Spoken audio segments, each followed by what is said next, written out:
I'm going to show you how to make this easy and gluten-free plain white bread. It's slightly crispy on the outside, it's lovely and moist on the inside, super easy to make. Let's go. Put 280 milliliters of water into a bowl.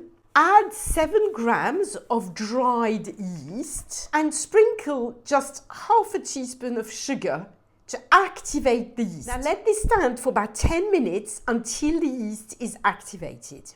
After about 10 minutes, you will see the yeast is activated. It's kind of bubbling like this.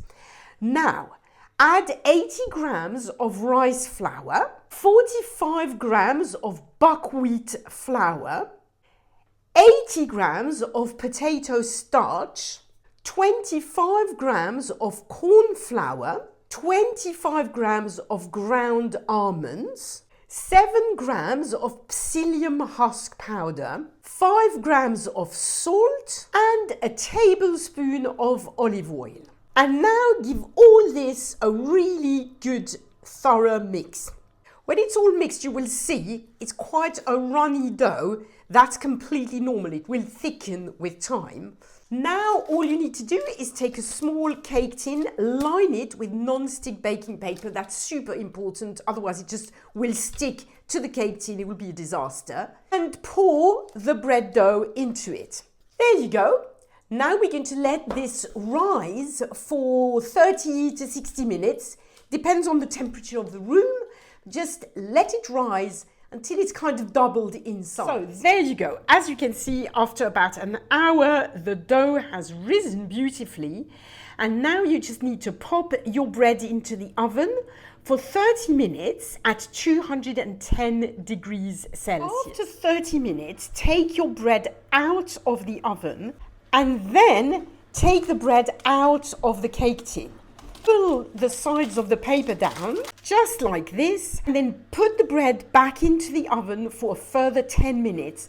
That will ensure that it's really nice and crispy on the outside. And there you go. Our bread is ready now. All we need to do is let it cool down thoroughly before cutting it into slices. There you go. It's tasting time. I can't wait. I've cut it open. It's really lovely. It smells absolutely beautiful. Honestly, I can't wait to taste it. So there you go. See how easy this recipe was?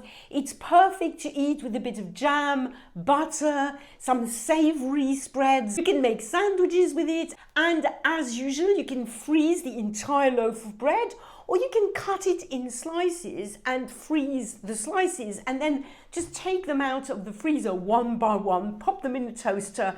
They make the perfect treat. Now this, of course, is a very white loaf of bread. My kids absolutely love it. But if you're looking for something a little darker with a little bit more rustic taste, then try this video next. You will just love it. If you want to support this channel, the free and easy way that you can do it is by subscribing and hitting the like button. Thank you so much for watching. Bye for now.